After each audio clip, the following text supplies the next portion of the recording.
गोजोननाय मोजां मोननाय आरो गोसोनि हास्थायनाय बे बुस्थुआ जेब्लायबो मानसिनि जिउआव मोनसे गाहाम हाबाया जाफुंसारोब्ला फैखायो आरो थिग बिदिनो दिनै आंबो गोजोननाय मोनदों जे मानव गेदेर प्रमद बर' बिथांनि दैदेननायाव जोंनि UPPL दोलोआ जा सरकार सामलायगासिनो दङ बियो समाजाव कमप्लिटलि मोनसे सोलायनायखौ लाबोनो हादों। सोलायनाय होननाय लोगो लोगोनो BPFनि माखासे दैदेनगिरिफ्रा होनो जे गोदान गस्ला गाननानै माने गोदान जुथा लंपेन्ट गस्ला गाननानै समाजनि गेजेराव गगाब सगाब खालामबाल' माने सोलायनाय फैगोन होननानै गोबां मानसिया बुङो आरो BPFनि दैदेनगिरिफ्रा बेखौनो प्रपागान्डा खालामबाय थायो। सोलायनाया बेखौसो होनो जे मुगानि सोलायनाय बा समनि सोलायनाय।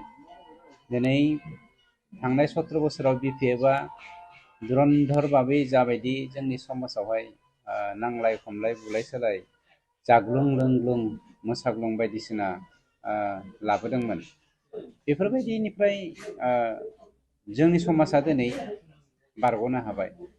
मानोना समाजाव कमप्लिटलि माने एन्टि ससियेल एलिमेन्टजोंनो आबुं जाजोबनानै दङमोन आरो बेखौ जोंनि समाजनि मानसिफ्रा दैदेनगिरिफ्रा सोलायनायखौ लुबैदोंमोन।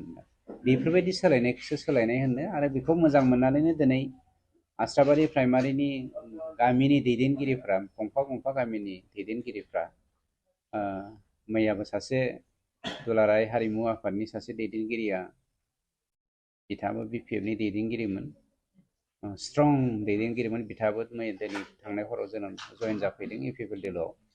दिनैबो आस्राबारि गामिनि दरथाम गामिनि दैदेनगिरिफ्रा जोंनावहाय जयेन जाफैबाय।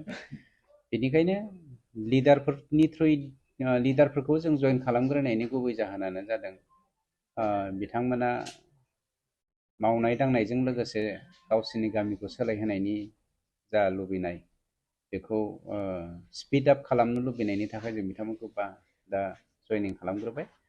फैगौ जोंनि नैबे दुर्गा फुजानि उनावनो आस्राबारि प्राइमारिनि सिङावहाय जोङो 500निफ्राय 600खौ जोङो कनफार्मखा जयनिं खालामगोबा हयथ' 700बो जानो हागौ, किन्तु 600आ फ्राय कनफार्म। गतिके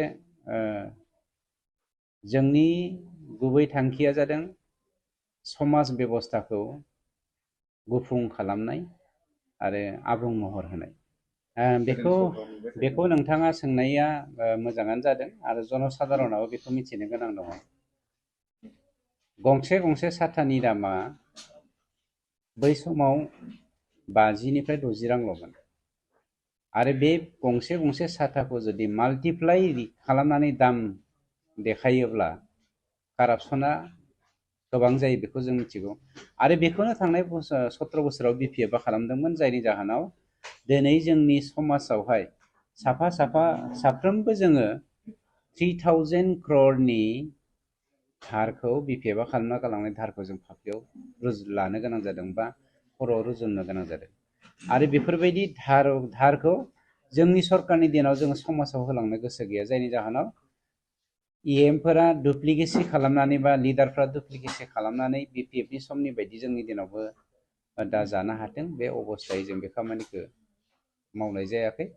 आरो मानसिनि जिउखौ आं सासे नागरिक, भारतीय नागरिक हिसाबै आंहा जा गुदि मोन्थाय दङ, बे गुदि मोन्थायखौ साथाजों बायनाय, खम्बलजों बायनाय, मुसारिजों बायनायनि मुगा नङा दिनैनि मुगाया। जोंनि मुगाया जादों समाजखौ गुफुं महर होनायनि मुगा, जायनि जाहोनाव जों बेफोरबायदि गाज्रि एलिमेन्टफोरनिफ्राय जोंनि समाजखौ संरैखा होनायनि दायित्वखौ जोङो जेब्लायबो मावलांगोन। मानोना जोंबो मोनफा सोमावसारग्रा हान्जानिनो साफा सोद्रोमामोन, जायनि जाहोनाव जोंहा रेसपन्सिबिलिटि दङ। बेनिखायनो जोङो BPFनि प्रिन्सिपलनि पिउरलि जोङो नर्थ पल साउथ पल जानानै जों खामानि मावगासिनो दङ।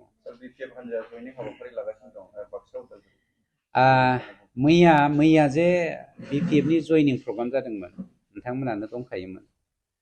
जोंनि काजोल माबानि सान्थिफुरनि समबाय समितिनि BPFनि सासे आइजो मेम्बार देरहालांनाय, बिथाङाबो BPFआव जयेन जाहैफिनबावदों। बे मोनसे उदाहरन। आरो जायफोर मैया बामोनगाव एरियानि जयेन जाहैदों, बेफोरथ' BPFनिनो मा होनगोन हाग्रामानि हटेलाव थानानै हाग्रामानि बै मा होनोमोनलाय रिजर्ट ना मा होनो बेयाव थानानै सानफ्रामबो जौ लोंग्रा जुवा गेलेग्रा मानसिफ्रासो जइन जादों। बेवहाय जोंहा समाजाव मा खहा दं? थारमाने BPFनि आखला बेनो थांनाय 17 बोसोरावहाय मानसिया गिनानै BPFनो भट होदोंमोन नालाय, दा बै मानसिफोरखौनो गावसोरजों थाखानाय मानसिफोरखौनो BPFनि कार्ड गैखाया बिसोरनाव, किन्तु BPFनो भट होबोदोंमोन, बे मानसिफ्रासो दा BPFआव जइन जाबोदों। दाखालि आसामिसाव मोनसे ओंखारदोंना, मैं BPFতে আছিলো আকৌ এবাৰ BPFৰ মাফলাৰটো পিন্ধিলো होनना बुङो। बेफोरनिख्रुइ देरसिन आरो मा उदाहरन नांबावगौ? सार BPA मैया मोनसे मेल लादोंमोन सार, बे मेलावहाय बिथांमोननि मा BPA भटार पार्टी इन्टारनेशनेल अके बिथांमोननि दैदेनगिरिया बुंदों खौरांगिरिफोरनि सिगाङाव जे BTCनि हाग्रायाव मानै मोसा दं, बेखौ फोजोबनायनि सम जाबाय होननानै बुंदों सार। बिसोर मा बुंदों? BPI भटार पार्टी अफ इन्डिया बिसोरथ' फैसा खांना जाग्रा पार्टीसो, थगाय थसि जायो। थांनाय बाराव खाम्फानो 3.5 लाख थाखा होनानै फाननानै गावसोरनि भटखौ मोनगोन होननानै फाननानै खाम्फाया 3.5 लाख ना 5.5 लाखआव होना बायबाय। बेनिफ्राय BPIनिफ्राय रावबो बिथांमोना BPI होननाय सोर दङ जोंनियाव? BPIनि जाय लिडारफोर सान्थिफोराव सानैसो दङ, बिसोरथ' फैसा खांना जाग्रा मानसिफोर गोजासो। बेफोरखौ रायलायनानै लाब गैयालै। समाजावहाय मोनसे बिलोआव माफा मानै ना सिंगिया थाखायो, आरो बे ना सिंगिजों थालायलायबा गावजों गाव गावलायलायनानै दादु जानाय बायदि जाफबजोबलांगोन बिसोर। आंथ' जोबोद गोजोननाय मोन्दों। आं दिनै गामिनि एसे गार्जेनबो, दिनै आङो थायै 17 बोसोर थाबोदों BPFआव। आं दासिमबो जेबो माबा उन्नति जायाखै, बेनि थाखायनो आं बुहुद दुखु मोननाय थाबाय। बेनि थाखायनो आं रन्जित सारनिसिम दिनै जइनिंआव फैदों। आरो जोंनि जायगायाव इसे गोबाव 17 बोसोर जाबाय, दासिमबो डेभेलप मोनसेबो जायाखै, लामा मोनसेबो जायाखै, बान्दो माबा मोनसे सुबिदाबो जेबो जायाखै। बेनि थाखायनो आङो जोंनि दानि सोलिबाय थानाय सार रन्जित सारनि UPPL सरकारखौ मदद खालामनो थाखाय आङो बेयाव नुजाफैदों। फैबाय थानाय समाव UPPL दोलोआव थानानै माबायदि खामानि मावलांनो सानदों? आं फैबाय थानाय समाव UPPLनि जानानै मोजाङै मावलांनो थाखाय आखायाव लाबाय। दा आं बिथांमोनखौ मोजां मोननानै बे जायगायाव फैदों। बेनि थाखायनो आं अराय सम UPPLआवनो थाबाय थागोन। दानि आथिखालनि सोलिफु जि सरकार UPPL सरकारा नोंथांमोननि गामियाव माबायदि डेभेलपमेन्ट मावदों होनना सानदों? दाथ' जोंनि नायनायाव बिथांमोना मोजाङै सोलिगासिनो दङ, बांद्राय अयनायफोर जायाखै। बांद्राय गोबावबो बिथांमोना सरकार सालायाखै, दासो एसे सालायगासिनो। दासो साननो थाङोबा 3 बोसोर रानिंआव फैदों। बिथांमोनहा दा एसे मोजाङाव फैगासिनो। दा जोंनाबो नै लामाया एसे दा मोजाङाव बेब'स्थाया जाहांबोबाय। दा बेनि थाखाय जों मोजां मोनदों आरो। BPFनि आमोलाव नोंथाङा मा बिबानाव दं? BPFनि आमोलाव आं सासे वाकारमोन।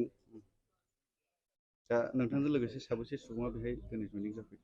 आंजों लोगोसे 3 दङ, आरो गुबुन गुबुन जायगानि हनै जोंहा आदिबासिफोर दङ, बिथांमोनहाबो जोंनिनो प्राइमारिनिखा, आरसाबारि प्राइमारिनिखा। नोंथांजों लोगोसे फैफानाय गासिबो BPFनि गागि गासिबो BPFनिखा।